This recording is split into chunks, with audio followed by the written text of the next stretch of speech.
오늘은 성경 속 전쟁의 역사 7번째 시간, 드보라의 다볼산 전투에 대해서 함께 나누겠습니다. 모세의 인도로 출애굽한 이스라엘 백성들은 매 순간 불순종과 불평으로 40년의 광야 생활을 떠돌았지만 이 출애굽한 2세대들은 드디어 이제 약속의 땅들에 입성한 후에 이제 땅 분배를 통해서 자신들이 살아갈 그 땅을 분배받았습니다. 이렇게 모세의 인도로 출애굽한 이스라엘 백성들과 그리고 여호수아는 계속해서 땅을 정복했지만 이제 여호수아가 나이가 많아서 늙자 여호와께서 내가 이스라엘 사람들 앞에 그들 모두를 쫓아낼 것이다. 내가 이스라엘 사람들에게 땅을 나누어 줄 때 이 땅을 잊지 말고 내가 말한 대로 하여라. 이제 땅을 나머지 9지파와 므낫세 지파 절반에게 나누어 주라고 이렇게 말씀하십니다. 아직 물론 가나안 땅을 이때 다 정복한 것이 아니었지만요. 지파들에게 땅을 나누어 주고 그들이 직접 이제 정복 전쟁을 마무리하도록 이렇게 한 것이었는데요. 가나안 땅은 여호수아의 지휘 아래 많은 부분이 당시에 정복되었지만 아직도 미처 정복되지 않은 지역들이 남아 있었습니다.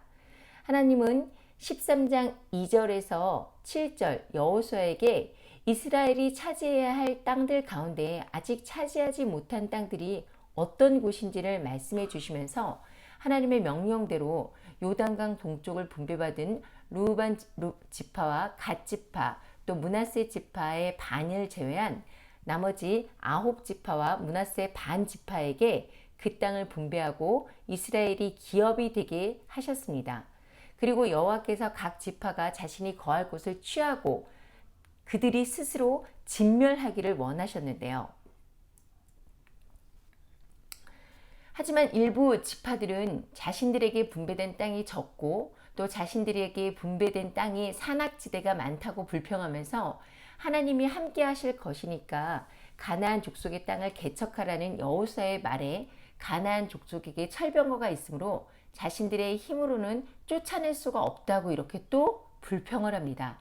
그들의 불평은 다른 지파에게 영향을 주었고요. 이들은 또 나머지 지파들은 그래서 땅 분배 받기를 주저하게 만들었죠. 그래서 7지파에 대한 땅의 분배가 이루어지지 않았고 여호수아는 땅의 분배에 대해 그들의 주저함과 무관심을 심각하게 받아들입니다. 그래서 18장을 보면 여호수아는 나머지 7지파에게도 땅을 분배받도록 촉구했고 결국 땅 분배가 마무리가 됐습니다. 그리고 여호수아는 130세의 나이로 자신의 삶을 마감하는데요. 여호수아가 죽고 난 후에 그 이스라엘 백성들의 이야기가 우리가 오늘 볼 사사기의 내용입니다. 사사기 3장 2절에서 6절을 함께 읽겠습니다.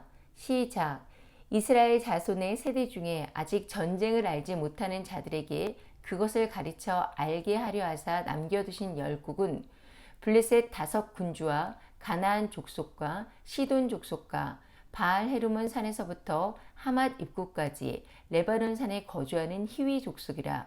남겨두신 이 이방 민족들로 이스라엘을 시험하사 여호와께서 모세를 통하여 그들의 조상들에게 이르신 명령들을 순종하는지를 알고자 하셨더니 그러므로 이스라엘 자손은 가나안 족속과 헷 족속과 아모리 족속과 브리스 족속과 히위 족속과 여부스 족속 가운데에 거주하면서 그들의 딸들을 맞아 아내로 삼으며 자기 딸들을 그들의 아들들에게 주고 또 그들의 신들을 섬겼더라.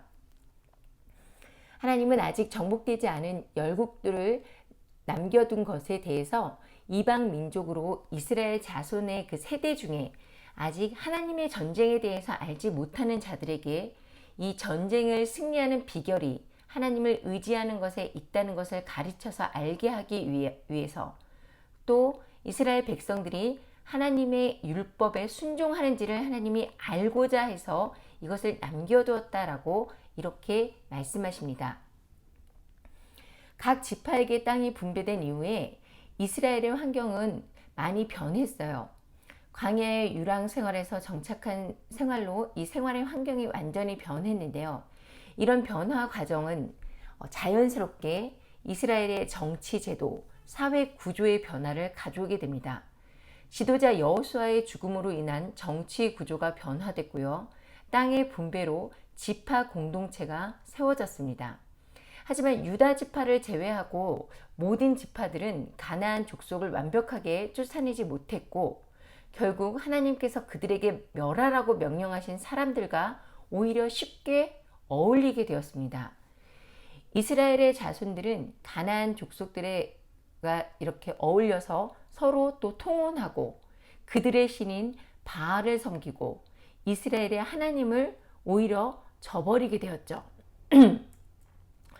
가나안 족속들을 진멸하지 못했을 때 그들이 너희에게 올무가 되며 덫이 되며 너희의 옆구리에 채찍이 되며 너희의 눈에 가시가 될 것이라고 여호수아서에서 말씀하셨는데요. 그대로 이 말씀이 증명됐습니다.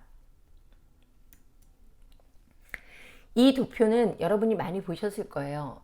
이것은 이제 사사시대의 그 순환 구조, 죄와 심판, 구원에 대한 그 순환 구조를 나타내는 그런 도표인데요. 이 모습은 한마디로 그 사사기에 이 모습이 그대로 한 줄로 딱 나와 있는데 그것은 어떤 구절이냐? 바로 사사기 17장 6절 그리고 21장 25절에 기록된 사람이 각각 그 소견에 옳은 대로 행하였다라는 것입니다. 이 말씀의 정의가 바로 이 도표예요. 사람들은 각자 자기 소견에 옳은 대로 살면서 자기 옳은 기준에 따라서 그 죄를 아무렇지도 않게 지었고 이것을 심판하시기 위해서 이방의 압제를 허락하시고 사람들은 이방의 압제에 너무 괴롭기 때문에 다시 그제서야 회개하며 하나님을 찾습니다. 그러면 사사가 등장해서 구원을 하고요. 다시 평화의 시기가 오지만 이 시기는 다시 망각의 시기가 돼서 사람들은 또 다시 자기의 소견에 따라 옳은 대로 행하면서 죄를 짓게 되죠. 바로 이렇게 죄의 순환을 반복하고 있는 것입니다. 오늘 우리가 볼 드보라의 시대, 또 이스라엘 백성들이 여호와의 목전에서 악을 행함으로 가나안 하솔에 도읍한 야빈 왕으로 하여금 이스라엘이 고난을 아주 심하게 받던 시기가 바로 이 드보라의 시대입니다. 사사기 4장 1절에서 5절을 함께 읽겠습니다. 시작. 에봇이 죽으니 이스라엘 자손이 또 여호와의 목전에 악을 행하매 여호와께서 하솔에서 통치하는 가나안 왕 야빈의 손에 그들을 팔았으니 그의 군대 장관은 하루셋 학고임에 거주하는 시스라요. 야빈 왕은 철병거 900대가 있어 20년 동안 이스라엘 자손을 심히 학대하였으므로 이스라엘 자손이 여호와께 부르짖더라. 그때 라피돗의 아내 여선지자 드보라가 이스라엘의 사사가 되었는데 그는 에브라임 산지 라마와 베렛 사이 드보라의 종려나무 아래에 거주하였고 이스라엘 자손은 그에게 나아가 재판을 받더라. 모압반 에글론으로부터 억압받았던 이스라엘을 구원했던 사사 에훗이 죽은 이후에 이스라엘 백성들은 여호와의 목전에 다시 악을 행했다라고 이렇게 4장 1절에 기록되어 있습니다. 그런데 여기서 우리가 놓치면 안 되는 것이요. 바로 이 또라는 단어입니다. 이것은 죄가 끊임없이 반복되고 있음과 앞선 에봇의 때 모압의 억압에 하나님께 부르짖음이 진정한 회개의 부르짖음이 아니라 고통의 해결을 위한 부르짖음이었다라는 것을 간접적으로 알려주고 있죠. 하솔에서 통치하는 가나안 왕 야빈.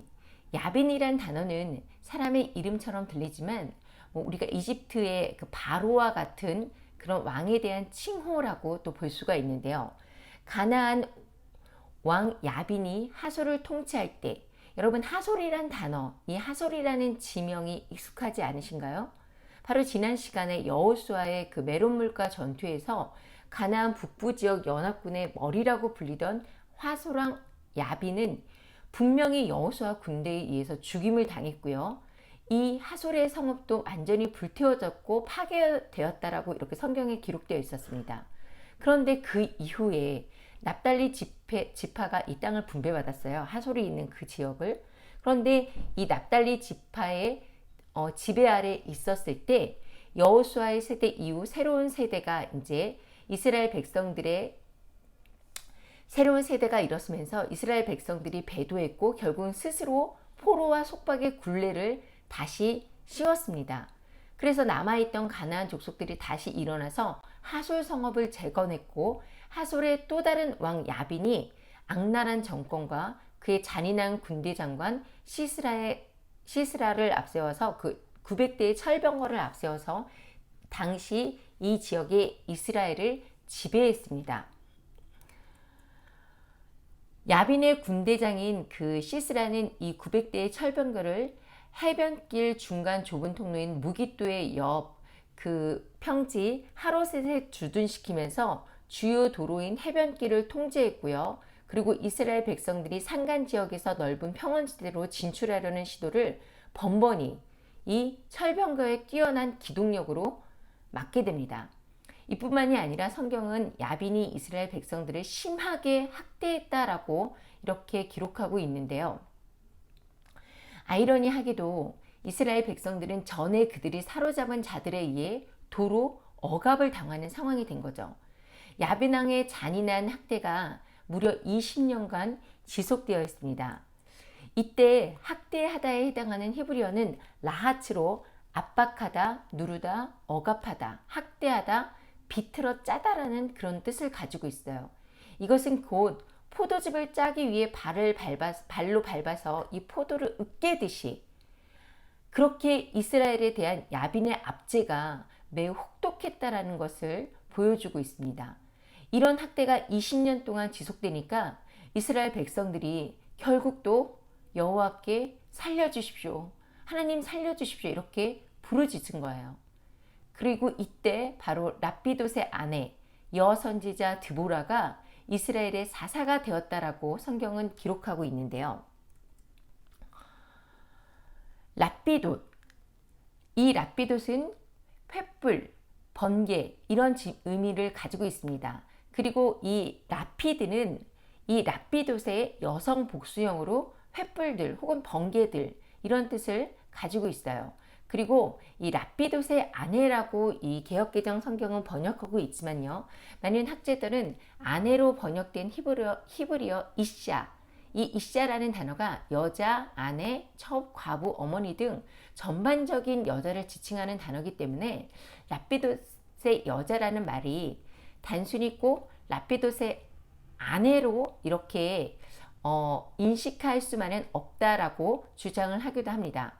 그리고 랍비돗의 여자는 횃불 그리고 불꽃 번개 같은 여자 이렇게 해석을 할 수도 있어요. 그래서 횃불 번개 같은 여자 여선지자 드보라로 이렇게 해석을 할 수 있죠.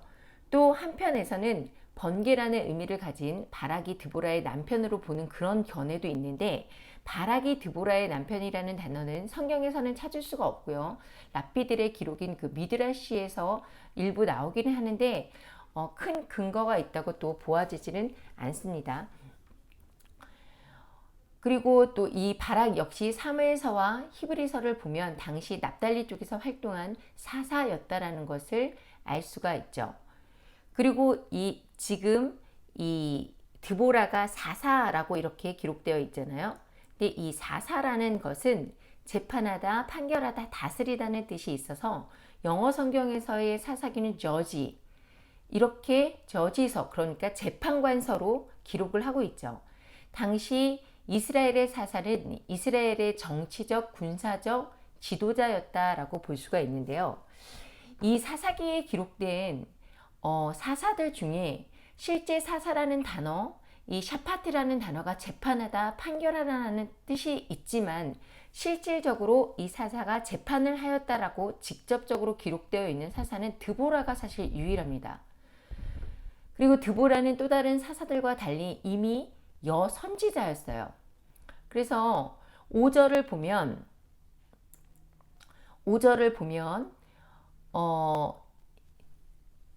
이 사사로서 에브라임 산지 라마와 베렐 사이에서 이 드보라가 거주하면서 이스라엘 자손들이 드보라 앞으로 나아가서 재판을 받았다라고 이렇게 기록되어 있죠. 이것은 두 가지의 의미가 있는데요. 첫째, 대부분의 사사는 전쟁의 지도자였던 반면에 드보라는 사사로서는 유일하게 재판도 했다라는 거예요. 그리고 반면에 또 다른 사사들은 당시 하나님의 영을 받은 군사적인 지도자의 역할이 더 컸던 반면에 인간적인 약점이 여과 없이 노출되는 경우가 많았습니다. 여러분, 가장 큰 대표적인 예가 삼손이죠.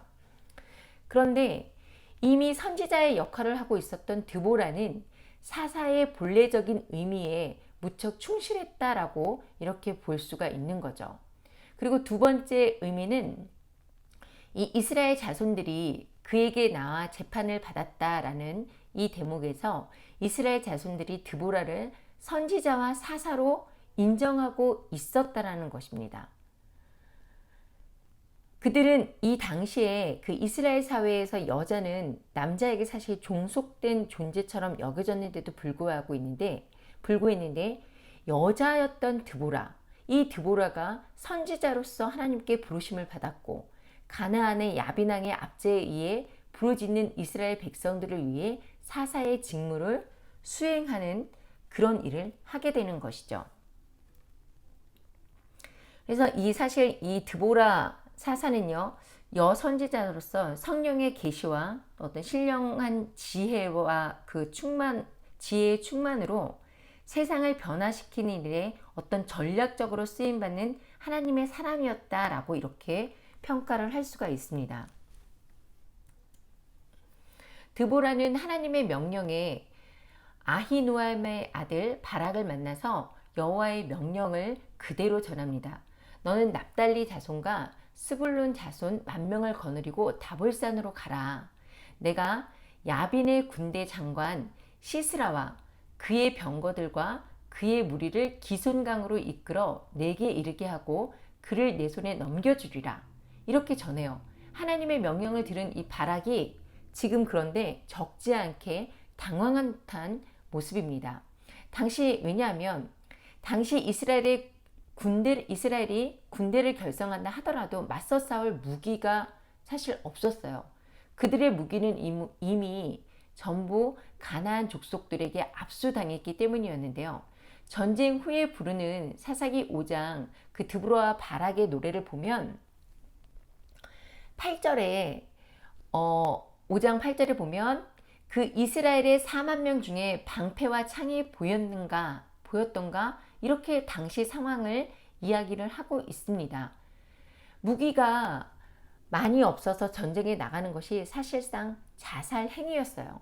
게다가 전투에 단련된 적군, 고대 시대의 가장 치명적인 무기인 철병거를 900대나 보유한 이 야빈의 군대, 이 군대를 맞서 싸운다는 것이 사실 계란으로 바위치기? 이렇게 느껴졌을 것입니다. 그런 이유 때문이었을까요? 8절에 보면 바락이 드보라에게 당신이 나와 가면 내가 가려니와 만일 당신이 나와 가지 아니하면 나도 가지 아니하겠다라고 말합니다. 하나님의 명령을 전한 드보라에게 전쟁터로 함께 갈 것을 지금 요구하는 바락의 말에 많은 사람들은 당시 이 바락이 자신들의 군사력으로는 야빈을 이길 수 없음을 알고 두려워했기 때문이다라고 생각해요. 근데 정말 꼭 그랬을까요? 이 부분에 대해서는 나중에 다시 이야기를 나누고요. 이런 바락의 요구에 드보라가 자신의 바락과 함께 갈 것이지만 바락이 이번 전쟁에서 적의 군대장 시스라를 죽이는 영광을 얻지 못할 것이라고 말하면서 시스라의 전투를 위해 바락과 게대로 갑니다. 그리고 드보라와 바락은 스불론 지파와 납달리 지파로 이루어진 10,000명의 군대를 이끌고 다볼산으로 이동을 하죠. 다볼산은 납달리 지파와 스불론 지파의 경계 지점에 있어서 두 지파가 이렇게 모이기 쉬웠고요. 또 평야의 북부에 연이어 있어서 그 일대의 그 평원을 내려다볼 수 있는 전략적인 요충지라고 할 수가 있는데요. 여러분이 이 지도를 잘 보시면 다볼산은 이스라엘 골짜기를 이렇게 끼고 있는 그런 산입니다. 여기 이스라엘 골짜기가 있고요. 여기 다볼산이 있죠. 이게 이제 이스라엘 계곡이라고 여기 나와 있는데 이것이 이제 이스라엘 평야예요. 그러니까 우리는 여기 지금 이스라엘 계곡, 이스라엘 골짜기 하면 어떤 우리의 그 지형대로, 우리나라의 지형대로 어떤 협곡 같은 거라고 이렇게 생각하는데, 사실 이 계곡, 협곡은 산과 산 사이에 있으면 넓은 평원도 골짜기라고 부릅니다. 그래서 하부 갈릴리와 이 길보아 산지 사이에 가나안 땅을 남북으로 나누는 분지가 바로 이스라엘 골짜기, 그러니까 이스라엘 평야예요. 그 길이가 대략 65km 정도 된다고 하니까 어마어마한 평야지대라고 이렇게 볼 수가 있는데요. 이 이스라엘 평야가 한눈에 보이는 해발 약 575m의 그 다볼산은 주변의 다른 산들과는 달리 모양이 좀 독특하고 이렇게 높습니다. 지금 사진에서 이렇게 보시는 것처럼 멀리서 보는 것보다 실제 산의 모양은 훨씬 더 여기 이렇게 경사가 좀 심한데요. 약간 이렇게 둥근데 이렇게 쏙 솟아올라 있는 그런 모양이죠. 어쩌면 당시에 이렇게 병거가 없었던 이스라엘 군대에게는 평지가 아니라 산 위에 그 군대의 진영을 갖추는 것이 유리해 보이기도 하는데요. 그렇지만 전략적인 측면에서 볼 때 사실 이 다볼산으로 올라간 이스라엘 군대의 행보는 쉽게 이해가 가지 않습니다. 여러분 왜냐고요? 보세요. 높은 곳에서 적군이 이스라엘 군대가 이동하는 동향을 관찰하기에는 너무나 좋은 곳이죠. 다볼산이 높으니까요. 그리고 주변이 다 평야니까.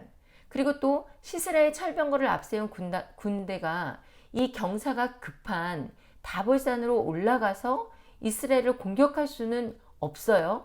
그런데 다볼산으로 올라간 이스라엘을 만약 시스라의 군대가 이 다볼산 산 아래에서 둘러싸고 공성전 같은 전략을 취하고 산 위에 물자 보급이 쉽지 않은 점을 이용해서 이스라엘 군대의 그 공급원을 끊는다면 이스라엘 부대는 곧 이 산 위에서 굶어 죽게 되는 그런 상황에 처해지게 됩니다. 어떻게 보면 다볼산에 올라가는 척 하다가 기손강을 건널 때 공격하는 것이 가장 적당한 전략으로 이렇게 저희가 판단할 수도 있는데요. 하지만 하나님은 분명히 이스라엘 군대를 다볼산으로 올라가게 하셨고 이 소식을 들은 이 시스라의 군대는 무깃도 일대에서 이제 군대를 모아서 철병과 병력을 이끌고 기손강에 집결하기 시작합니다. 기손강은 길보아산 남쪽과 다볼산에서 이렇게 발원해서 이스라엘 평야를 지나는데요. 상류에서는 물의 그 양이 적고 경사가 완만해서 습지처럼 이 지대가 형성되어 있고요. 무깃도 부근으로 와서 갈멜산 계곡들과 합류하면서 비로소 물이 조금씩 이렇게 흐르기 시작해요. 그러니까 계곡이라고 하지만은 겨울 우기를 제외하면 이 기손강은 거의 말라있는 건조천이다라고 이렇게 보시면 되고 그 주위에는 땅 밑으로 지나가는 이 실핏줄 같은 그런 강의 지류들 때문에 이스라엘 평지가 위로 아주 넓게 형성되어 있는 거죠. 그러니까 어떻게 보면 이 이스라엘 평지가 있기 때문에 이 건기에는 철병거를 앞세운 이 시스라의 군대에게 이곳은 전쟁하기에 아주 유리한 지형이었다. 이렇게 볼 수 있는 겁니다. 자, 사사기 4장 14절을 함께 읽겠습니다. 시작. 드보라가 바락에게 이르되 일어나라. 이는 여호와께서 시스라를 내 손에 넘겨주신 날이라. 여호와께서 너의 앞에 나가지 아니하시느냐 하는지라. 이에 바락이 10,000명을 거느리고 다볼산에서 내려가니. 자, 지금 드보라는 시스라의 군대가 건조천에 된 그 기손강에 집결하는 것을 보고 하나님의 말씀대로 바락에게 이제 지금 다볼산에서 내려가 평지에 있는 시스라의 철병거와 싸우라고 이렇게 하나님의 돌격 명령을 지금 내리고 있는데요. 사사기 15장 16절을 보면 다볼산에서 이스라엘 군대들은 기손강 쪽으로 치달아 기습해서 칼로 시스라의 군대를 혼란하게 했고 시스라는 병거에서 내려 도망했고 하룻셋 학고임까지 추격해서 시스라의 군대를 전멸했다라고 이렇게 기록되어 있습니다. 아니 도대체 무슨 일이 벌어진 걸까요? 사사기 4장에서는 그 내용이 자세하게 기록되어져 있지 않은데요. 여러분이 지금 영상을 통해서 전쟁이 벌어지고 있는 그 다볼산 부근을 한번 봐보세요. 다볼산이 아주 높은 산은 아니지만 경사로가 아주 심하고 주변에는 보시는 것처럼 아주 넓은 평원이 이루어지고 있죠. 이것이 이제 이스라엘 평야인데요. 분명히 넓은 평야는 시스라엘 철령 후에 승리의 기동력을 발휘할 수 있는 아주 유리한 장소입니다. 드보라와 이 시스라의 전장이 이 이스라엘 군짝이 이스라엘 평야는 한 가지 지금 특징이 있다고 했어요. 검기와 우기의 모습이 완전히 달라요. 넓은 평야가 자리 잡은 곳은 물이 많습니다. 이 이스라엘 평야가 있는 기송강은 평야와 같은 이스라엘 군짝이 구석구석에 아주 사람의 실핏줄처럼 뿌려져 있는 강이 바로 기송강이라고 말씀드렸죠. 비록 농수로 같은 강이지만 그만큼 땅이 물이 풍부하고 비옥하다는 뜻이에요. 그런데 우기가 되면 어떻게 돼요? 이 땅 전체에서 물이 올라와요. 땅이 머금고 있는 물이 워낙 많다 보니까 우기의 물이 올라오는 거죠. 물이 올라와서 이스라엘 골짜기가 완전히 진흙탕이 됩니다.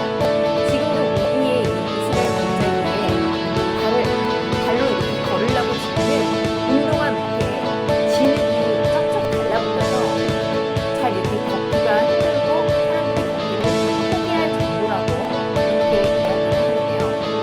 우리가 좀 전에 읽었던 그 사사기 4장의 그 다볼산의 그 상황에 대해서 이 사사기 4장은 구절로 설명하고 있지만 이어진 5장은 자세하게 그 전쟁을 설명하고 있습니다. 자, 5장 4절과 또 20절에서 21절 왜 시스라의 군대가 철병거를 가지고 힘을 쓰지 못하게 되었는지가 분명하게 기록되어 있는데요. 여러분 모두 한 목소리로 함께 읽겠습니다. 주께서 세일에서부터 나오시고 에돔 들에서부터 진행하실 때 땅이 진동하고 하늘이 물을 내리고 구름도 물을 내렸나이다. 별들이 하늘에서부터 싸우되 그들이 다니는 길에서 시스라와 싸웠도다. 기송강은 그 무리를 표류시켰으니 이 기송강은 옛강이라. 내 영혼아 내 힘있는 자를 밟았도다. 시스라의 그 철병거의 약점이 진흙길인 것을 모르고 그 기송강과 이스라엘 평야에 집결을 했을까요? 당시 군대장이었던 시스라가 몰랐을 리가 없습니다. 아마도 이 전쟁의 시기는 비가 내리지 않는 이스라엘의 건기로 시스라는 이스라엘 평야에 집결하는 것에 대해서 아무런 문제를 느끼지 못했어요. 자신만만했을 것입니다. 그런데 하나님은 적은 강수량과 건기로 말라버린 이 기송강에 번개를 동반한 폭우를 집중적으로 쏟으셨습니다.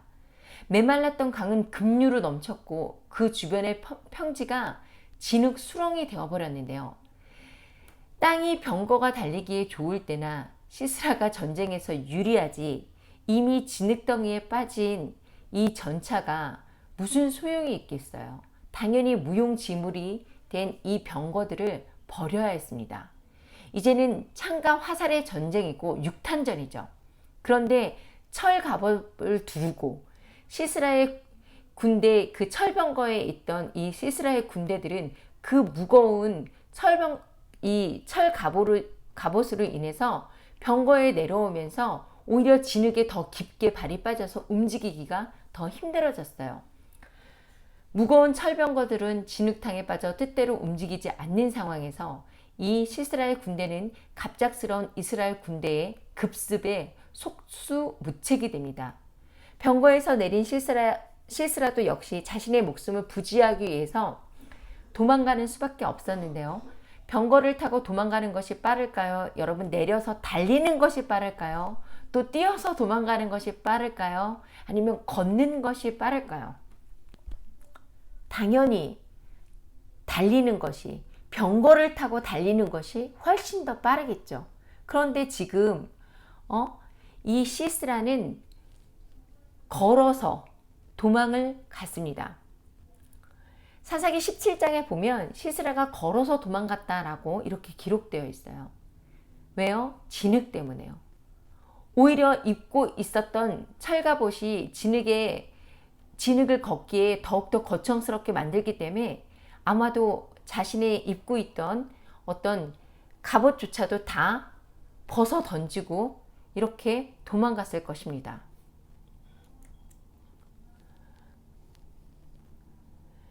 사사기 17장에서 21절을 함께 읽겠습니다.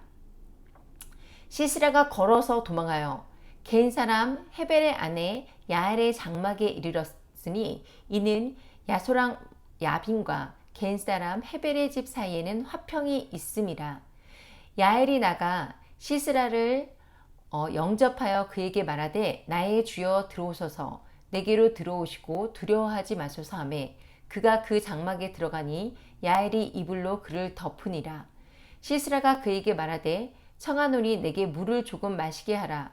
내가 목이 마르다 하매 우유 부대를 열어 그에게 마시게 하고 그를 덮으니 그가 또 이르되 장막문에 섰다가 만일 사람이 와서 내게 묻기를 하여 어떤 사람이 있느냐 하거든 너는 없다 하라 하고 그가 깊이 잠드니 헤벨의 아내 야엘이 장막 말뚝을 가지고 손에 방망이를 들고 그에게로 가만히 가서 말뚝을 그의 관자놀이에 박음해 말뚝이 꿰뚫고 땅에 박히니 그가 기절하여 죽었더라. 예나 지금이나 전쟁의 최종 승리는요, 그러니까 적군의 우두머리, 대장의 수급을 취해야지만 완성이 됩니다. 예기치 못한 폭우로 혼란에 빠진 죽음의 전쟁터에서 겨우 걸음아 나설려라 걸어서 도망친 이 시스라는 야빈왕과 동맹관계에 있는 모세의 처남 헤벨의 진영으로 도망을 칩니다. 당시 야빈왕과 이 헤벨이 동맹관계에 있었기 때문에 자신이 이곳에 숨으면 목숨을 구할 수 있을 것이라고 생각을 했던 것인데요. 당시에 헤벨은 자리에 없었고 이 헤벨의 아내인 야엘이 시스라를 맞이했어요. 그리고 시스라가 기대했던 대로 야엘은 충분히 친절했습니다. 야엘은 시스라가 자신의 주력인 철병거는 하나도 없이 혼자 걸어서 도망온 것을 보고 이미 대세는 이스라엘에게 넘어갔다라는 것을 눈치를 챘습니다. 일단 시스라를 안심시키고요. 시스라에게 따뜻한 우유와 잠자리를 제공합니다. 그리고 시스라가 잠에 취해 있을 때 야엘은 몰래 시스라가 잠든 천막으로 들어와서 시스라의 관자놀이에 말뚝을 박아서 시스라를 죽였습니다. 야엘은 죽기 살기로 도망쳐온 시스라를 보며 무엇인가를 해야만 했고 그것을 해야 하는 것이 바로 자신이라는 것을 이 순간 깨달았어요. 이것은 바락이 드보라의 전쟁 명령에 동행을 요구했을 때 했던 그 드보라의 예언이 이루어진 것인데요. 하나님께서는 드보라를 통해 바락에게 예언할 때 이 전쟁의 승리가 한 여인의 손을 통해서 올 것이라고 하였고 야엘을 감동시키셔서 바로 그 일을 하셨습니다. 여러분, 구약시대의 여자는요, 대부분 존재감이 인정되지 않았습니다. 물론 드보라 말고도 사사가 있기는 했어요. 하지만 대부분의 여자들은 그 존재감을 인정받기가 무척 어려웠는데요. 여러분이 잘 아시듯이 인구조사에서도 여자는 조사의 대상이 되지 않았고 예수님의 시대의 오병이어 사건에서도 기적 속에 먹인 사람을 표현할 때도 여자와 아이는 동급 수준으로 5,000명 속에 포함되지 않았습니다.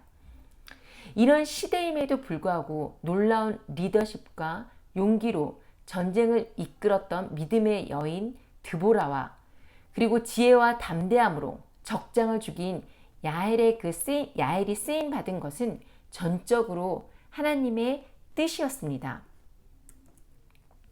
이스라엘의 승리를 노래한 사사기 5장을 보면 중간 13절에서 18절 사이에 함께 싸운 이스라엘 지파의 명단이 나오는데요.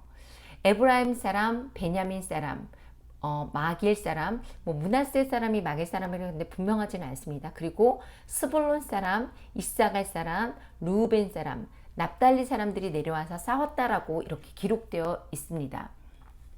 그런데 이 명단 끝에 길르앗은 요단강 강 쪽에 거주했다고 이야기하고 단은 배에 머물렀다. 그리고 아셀은 해변에 앉아 자기 부둣가에 있었다라고 이렇게 기록하고 있습니다. 길르앗 지역에는 갓 지파와 살고 있었으니 길르앗은 갓 지파를 가리키는 거예요. 그리고 단 지파와 아셀 지파는 해변의 땅을 분배받은 지파인데요. 이 세 지파의 사람들은 전쟁에 이 다볼산 전쟁에 자신들의 그 지파의 군대를 파견시키지 않았다라는 것을 우리가 여기서 알 수가 있죠. 23절을 함께 읽겠습니다. 여호와의 사자의 말씀에 메로스를 저주하라. 너희가 거듭거듭 그 주민들을 저주할 것은 그들이 와서 여호와를 돕지 아니하며 여호와를 도와 용사를 치지 아니함이니라 하시도다. 여호와의 사자의 말씀이라는 것은 드보라의 그 사사로운 감정으로 이것을 노래한 것이 아니라 하나님께 받은 말씀을 대언했다라는 것을 나타내고 있습니다. 그런데 하나님이 지금 메로스를 저주하라 라고 하십니다. 메로스는 사사기 이 23절에만 나오는 5장 23절에만 나오는 그런 단어인데요. 이 앞뒤 문맥으로 봐서 이 메로스가 어떤 지명일 것이라고 이렇게 생각을 하고 있는데 정확한 위치는 알 수가 없습니다. 그래서 성경학자들은 이 메로스가 다볼산과 기슭간 근처에 이스라엘 사람들의 성읍일 것이라고 이렇게 추측을 하고 있어요. 우리가 분명히 알 수 있는 것은 메로스가 어느 지역인지 어느 곳의 사람인지는 모르지만 여호와의 전쟁에 참여하지 않았고 이스라엘의 대적에 대항하지 않는 자들이라는 것입니다. 이것이 중요해요. 그런 메로스를 반복해서 저주하고 저주하라고 지금 말씀하고 있습니다. 메로스가 왜 저주를 받을 수밖에 없나요? 그들은 이 전쟁이 자신들의 자유를 위한 싸움이었음에도 불구하고 드보라가 그렇게 함께 싸우자고 호소했는데도 적극적인 태도를 보이지 않고 소극적인 태도로 전쟁에 참여하지 않았습니다. 그리고 이것은 메로스뿐만 아니라 사실 그 전쟁에 참여하지 않은 이스라엘의 모든 성읍들을 함께 비판한 것인데요. 드보라와 바락이 이끈 이 다볼산 전투는 하나님의 말씀으로 선포되고 하나님이 직접 개입하신 전쟁이었지만 현실의 득과 실을 재면서 전쟁의 실과 이익을 이렇게 재면서 참여하지 않았던 이 지파들을 향해서 하나님께서 이들에 대해서 저주하라라고 말씀을 하고 계신 겁니다. 그런데 이렇게 저주하라는 말씀에 이어서 이스라엘 사람이 아니면서도 전쟁에 혁혁한 공을 세운 겐 사람 헤벨의 아내 야엘에 대해서 칭찬이 바로 이어집니다. 그 칭찬이 바로 24절에 이어지고 있어요. 24절만 함께 읽겠습니다. 겐 사람 헤벨의 아내 야엘은 다른 여인들보다 복을 받을 것이니 장막에 있는 여인들보다 더욱 복을 받을 것이다. 자유주의 신학자들은 이 야엘의 행동에 대해서 비겁하게 신뢰를 깨트리고 배반하면서 적장을 죽였다. 또 잔인하게 죽였다. 이렇게 두 가지로 비판을 합니다. 그런데 여러분, 성경은 야엘을 복 있는 여인이라고 축복하고 있어요. 성경은 야엘을 전혀 비난하지 않습니다. 야엘은 비록 이스라엘 백성 속으로 들어오지 않고 이방 백성으로서 자기들의 정체성을 그대로 가지고 있었지만 이들은 모세의 장인의 후손으로 모세와 함께 머물면서 언약 백성들에게 하나님의 은혜가 어떻게 임하는 짓을 직접 목격하면서 그 은혜의 부스러기를 언약 백성들을 통해서 받아먹었던 이방에 속해 있던 언약 백성이었습니다. 여러분, 이 사건을 조금 더 영적인 관점으로 우리가 볼 필요가 있는데요. 영적인 관점으로 볼 때 시스라가 분명히 우리가 대적해야 될 모습입니다. 그래서 우리의 싸움이 혈과 육이 아닌 영적인 존재와 싸움임을 깨달아야 되는데요. 하나님은 우리의 원수는 용서하라라고, 원수를 사랑하라라고 이렇게 말씀하셨지만 하나님의 원수인 사단과 마귀에 대해서는 분명하게 대적하라라고 이렇게 말씀하셨어요. 야엘은 시스라가 자신의 집으로 도망왔을 때 하나님을 대적하는 야빈과 시스라와 계속해서 화평한 관계를 맺어 현재의 평안함을 선택할지, 아니면 이스라엘과 하나님의 편에 설 것인가를 분명하게 지금 선택해야 된다는 것을 깨달았습니다. 지금 세상은 세상의 권력과 힘, 돈 등 세상의 권세를 가지고 있는 사단에 연합하면서 이렇게 연합한다면 아주 평안하게 살 수 있는 시대입니다. 여러분 보세요. 계시록 13장에 짐승의 시대, 짐승의 표를 받고 짐승에게 우상에게 경배하는 사람들은 바벨론의 시스템 속에서 아무런 문제 없이 자신의 평안을 보장받을 수 있습니다. 경제 활동을 하는데 문제가 없어요. 경제 활동에 문제가 없다라는 것, 사고 파는데 문제가 없다라는 것은 어쨌든 자신들이 일한 대가를 받을 수 있다는 뜻이죠. 그렇지만 짐승의 표를 받지 않고 짐승의 우상에게 경배하지 않은 사람들은 사고 파는 매매를 할 수 없다라고 되어 있습니다. 이 말은 결국 이 짐승의 시스템에 들어가지 않은 사람들은 이 현실 세상에서 특별한 고난이 따른다라는 거예요. 여러분, 먹고 사는 문제가 해결되지 않는다라는 것은 결국 곧 뭐예요? 굶어 죽을 수밖에 없다라는 뜻이잖아요. 그래서 눈으로 보이는 것만 쫓는 사람들은 스스로가 먼저 사단과 연합하기를 원하게 되는 것입니다. 여러분, 분명히요, 짐승의 표와 짐승의 우상에게 경배하는 것, 저항하는 성도들이 있죠. 그러나 대부분의 사람들은 그것에 대해서 아무런 저항도 하지 않고 스스로 그것을 원합니다. 세상의 가치관으로 사는 사람들에게 모든 편리와 이익을 버리고 스스로 고난 속으로 들어가는 진정한 성도들의 모습은 어떻게 보면 정말 답답한 모습이고요. 또 이기적이고 독불장군처럼 보여질 것입니다. 오히려 스스로 고립되어가는 이런 모습들을 보면서 한심하다고 생각할 수도 있어요. 여러분, 사단과 죄, 이 두 가지 안은 그런데 어떠한 타협과 협상도 있을 수 없다라는 점을 분명히 알고 계셔야 돼요. 그런데 어떤 사람들은 사단아, 내가 나의 가족만 건드리지 않으면 나도 너를 그냥 둘게. 또는 너가 나의 재정만 그대로 둔다면, 나의 직장만 그대로 둔다면, 이렇게 말하면서 대적과 아주 살짝 협상을 하고 영적 전쟁에서 살짝 한 발 물러서 버립니다. 그리고 또 어떤 사람들은 예수님을 믿고 영생을 얻기를 원하면서도 이 믿음의 조건을 걸어요. 가족들 때문에, 직장 때문에, 학교 때문에, 돈 때문에. 제가 지금은 너무 바쁩니다. 잠시 후에 예수님, 이 문제만 해결되면, 제가 이 문제만 해결되면, 이렇게 예수님의 명령에 즉각적인 순종을 하지 않습니다. 이것에 대해서 마가복음 10장에 등장하는 부자 청년 역시 어려서부터 하나님의 계명을 다 지켰다면서도 자신의 것을 모두 팔아서 가난한 자에게 나눠주라는 예수님의 말씀을 따를 수가 없었습니다. 하지만 기억해야 할 것은 사단의 거짓 속임에 빠져서 사단과 어떠한 타협이든 하든지, 어떤 타협을 하거나 차지도 뜨겁지도 않은 순전하지 않은 믿음의 결말은 우리를 처참한 마귀의 노예로 만들어 버린다는 것입니다. 사사기 5장 그 24절을 보면 야엘은 다른 여인들보다 더 복을 받을 것이라고 이렇게 말씀하십니다. 이 칭송의 이유가 무엇이에요? 야엘은 하나님으로부터 특별한 임무를 받은 적이 있나요? 하나님이 야엘에게 특별한 임무를 내리지 않았습니다. 그런 기록은 없어요. 그럼에도 야엘은 선택의 순간에 망설임이 없었습니다. 성경에서 야엘이 왜 하나님의 백성의 편에 섰는지에 대한 이유가 분명하게 기록되어 있진 않지만요.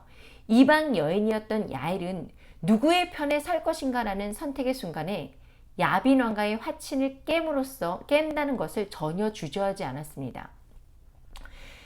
이 야엘의 일련의 행동을 보면 마치 야빈 왕가의 화친이 깨어지기를 기다려왔던 것처럼 보이기도 하는데요. 야엘은 자신이 선택해야 될 것이 무엇인지를 확실히 알고 즉각적으로 행동할 수 있는 지혜롭고 담대한 여자였습니다.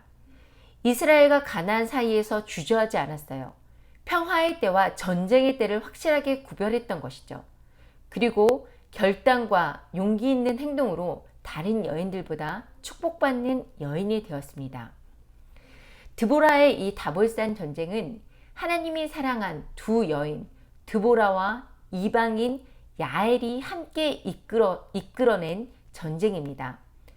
당시에 누구도 주목하지 않았던 여성들, 드보라는 하나님의 말씀이 임하자 전쟁에 나가기를 주저하지 않았고요.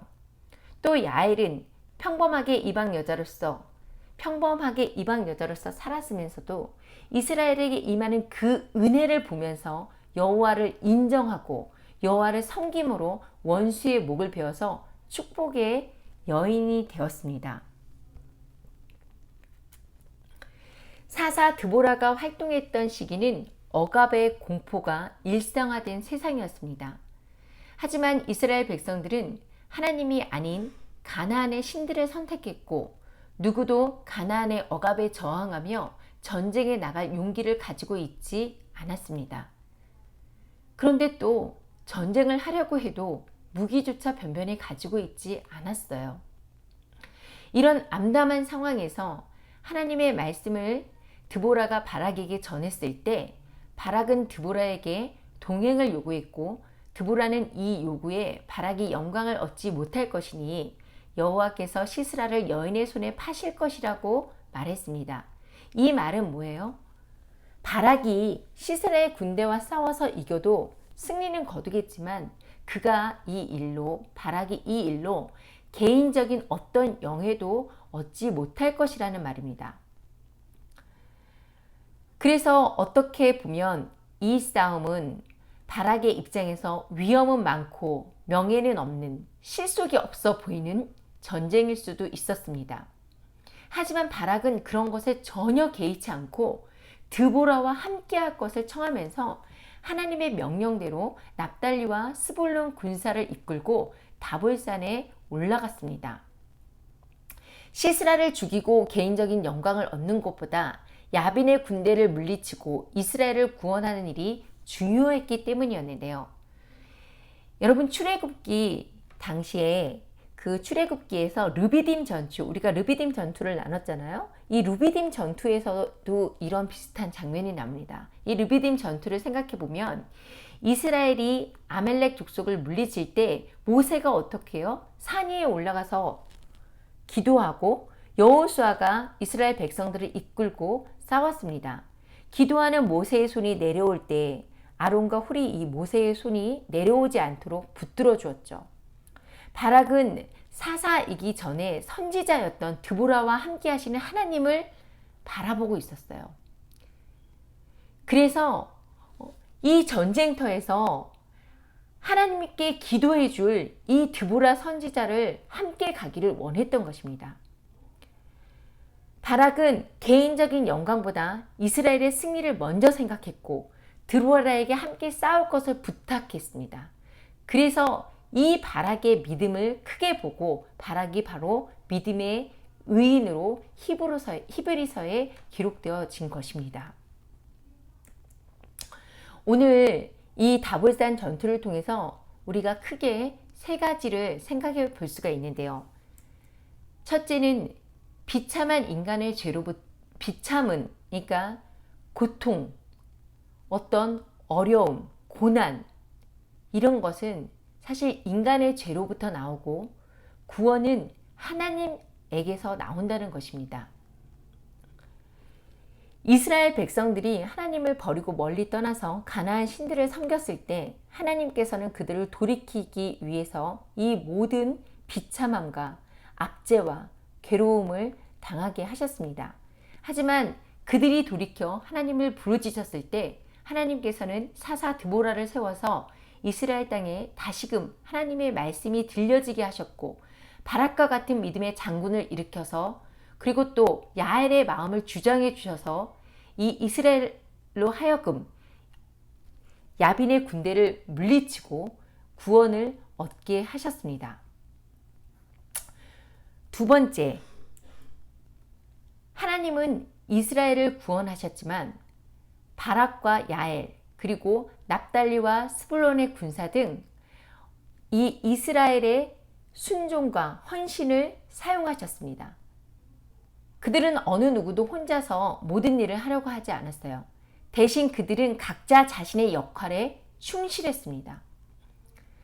드보라는 사사와 선지자로서 하나님의 뜻을 정했고, 바락은 군인들을 이끌고 전쟁을 지휘했고요. 야엘은 자신의 장막에 찾아온 시스라를 제거했고, 납달리와 스불론 등 이 이스라엘의 군인들은 자신의 위치에서 용맹하게 싸웠습니다. 이들은 각자의 역할에 충실했고 서로의 힘을 합해서 협력했습니다. 협력함으로써 하나님의 의를 이루었죠. 하나님의 의가 이루어지도록 자신들의 역할을 함에 있어서 최선을 다했다는 것입니다.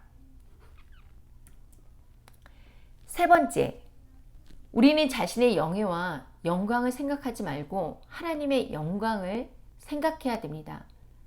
바락이 비록 이 전쟁에서 자신의 영광을 얻지 못할 것을 알았지만 오직 하나님의 뜻과 이스라엘의 구원만을 생각했던 것. 하나님은 이런 사람들을 통해서 하나님의 역사가 이루어지게 하십니다. 내가 영광을 얻지 못하면 어떤가요? 나에게 영광이 오지 않은들 어떻습니까? 하나님의 영광을 받으시고 하나님의 백성들이 구원이 이루어지는 것으로 만족할 수 없나요? 누구에게 공이 가는 것이 중요한 것이 아니라, 누가 큰가가 중요한 것이 아니라 하나님이 승리하시는 것이 중요하다는 것을 알았던 바락처럼 우리가 각자의 영역에서 자신이 맡은 일에 최선을 다해서 싸우는 것이 바로 이 영적 전투에서 승리하는 방법이라는 것입니다. 여러분, 교회는 하나님의 전쟁에서 땅의 군대로 부르심을 받았습니다. 우리들 각자가 모두 예수님의 지상 군대인데요. 저와 여러분이 담대한 믿음과 순종함으로 이 마지막 때에 주님께 쓰임받고 자신의 영예를 챙기려 하지 않고 하나님의 영광과 의를 구함으로 마지막 때 영적 전쟁에서 승리해서 하나님의 나라에서 별과 같이 빛나는 의의 상속자가 되길 다시 오실 예수 그리스도의 이름으로 축복합니다.